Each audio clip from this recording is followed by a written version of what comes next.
আজকে আমরা বানাবো 1 প্যান চিকেন টিক্কা মশালা রাইস। তার জন্য ফার্স্টে বড় বড় দেখো চিকেন থাইয়ের পিসগুলো আছে, এগুলোকে ম্যারিনেট করতে হবে। ম্যারিনেট করার জন্য আমাদের কি কি লাগবে সেগুলো এবার আমি নিয়ে আসি একে একে। আচ্ছা, তো আমরা এই চিকেন থাইগুলোকে ম্যারিনেট করব। একটু দই, এর মধ্যে দই আছে, লেবু, ginger garlic paste. But last দিন আমি রান্না করে জিঞ্জার গার্লিক পেস্টটাকে ডিপ ফ্রিজে ঢুকিয়ে রেখেছিলাম, সো নাও ইটস বরফ and I am trying to make it come to a slushy টাইপের কনসিস্টেন্সি, যাতে আমি অ্যাটলিস্ট ম্যারিনেট করার জন্য দিতে পারি, নাহলে আবার লাস্টে দিতে হবে।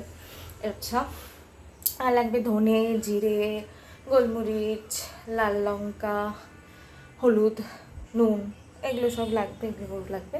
তো আমরা ম্যারিনেট করে নিই, দেন আবার দেখাচ্ছি।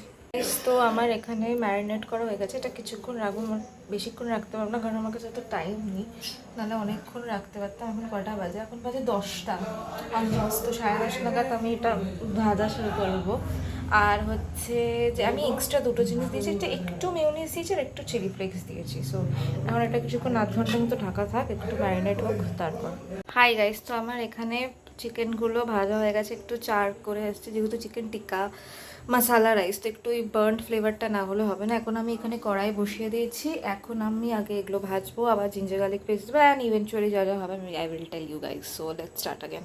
ফার্স্টেই পেঁয়াজ দিয়ে দিচ্ছি। পেঁয়াজগুলো একটু ভাজা ভাজা, লাইক হালকা ভাজা যখন হবে তখন এর মধ্যে জিঞ্জার গার্লিক পেস্ট দেবো। পুরো লাল লাল হয়ে গেলে তারপর টমেটো, ক্যাপসিকাম যেগুলো আছে সেগুলো সব দিয়ে দেবো। পেঁয়াজগুলো ভাজা হয়ে যাওয়ার পর আমি জিঞ্জার গার্লিক পেস্ট দিয়ে দিয়েছিলাম, অ্যান্ড অলসো টমেটো আর ক্যাপসিকাম দিয়ে দিয়েছি। শুধু টমেটো দিতে বলেছিল, আমি ক্যাপসিকাম দিয়েছি because I like capsicum and like আর একটু ফুলফিলিং হবে ব্যাপারটা। আর হচ্ছে যে এখন যতক্ষণ এটা একটু হালকা ফ্রাই হচ্ছে ততক্ষণ আমি চালটা যেটা ভিজিয়ে রেখেছি ওটা একটু ধুয়ে নেবো ভালো করে। আমার এগুলো ভাজা ভাজা হয়ে গেছে, চালও ধোয়া হয়েছে। তো এর মধ্যে আমরা ঠিক ম্যারিনেট করার সময় যে যে স্পাইসেসগুলো দিয়েছিলাম সেই জিনিসগুলোই দিয়ে দেবো। এই যে আমরা সব যা যা এর আগে মশলা দিয়েছিলাম সেম সব মশলা দিয়ে দিয়েছি। এটা একটু কিছুক্ষণ, একটু অল্প একটু 2 মিনিট মশলাটা কষুক। তারপর আমরা যে চিকেন ম্যারিনেট করে যেটুকু বাকি ছিল ম্যারিনেশনটা, সেটা না, তার আগে চালটা দেবো। তারপর মিক্স করার পর ম্যারিনেশনের যেটা বাকি ছিল সেটাও অ্যাড করে দেবো এর মধ্যে। এবার এর মধ্যে আমরা এই যে আমাদের ম্যারিনেট করা যেটুকু বাকি ছিল এটা আমরা অ্যাড করে দেবো।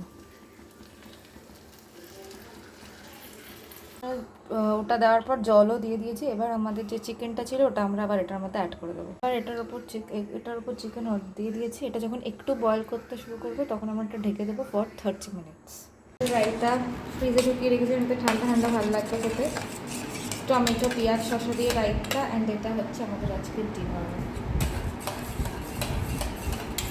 गाइस मेरे से तो ये काम नहीं हो पाएगा, दाঁড়াও। हाँ, কিচেন অফ করেছি সুইচটা অফ করতে হলো, দরজা বন্ধ করেছি, চলছে। এগুলো হচ্ছে বড় বড় চিকেনের পিস। আই এম হোপিং ভেতর মধ্যে পুরো ম্যারিনেশন গেছে, আমি পুরো কেটে কেটে করেছি, প্লাস একটা পোড়া পোড়া ভাবও আছে, ওটা খেতে টেস্ট, হ্যাঁ হোপিং ভালো লাগে।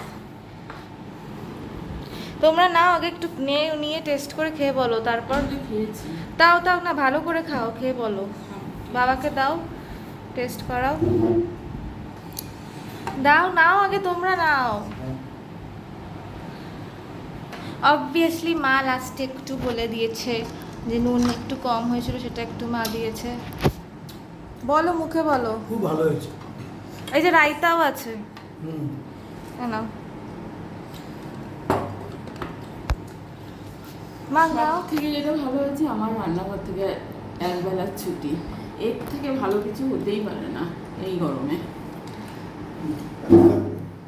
আরো নুন লাগবে? সবার থেকে ভালো হচ্ছে আমি টেস্টি খাওয়া খাচ্ছি। এই গরমে একবেলা রান্নাঘর থেকে ছুটি মানে বিশাল ব্যাপার। টেস্ট করো। ওই তো টমেটোগুলো বড় বড় দেখা যাচ্ছে, ইচ্ছা করে টেস্ট করে বলুন কেমন হয়েছে। দারুণ। কালকে যে ছিল ওটা কোথায়? চিকেন খেয়েছো? চিকেনটা কেমন লাগছে? তো ভালো লাগছে চিকেনটা? বা কেমন হয়েছে বলো? খুব ভালো হয়েছে মামা। আচ্ছা, রায়তা দিয়ে খাও। হুম।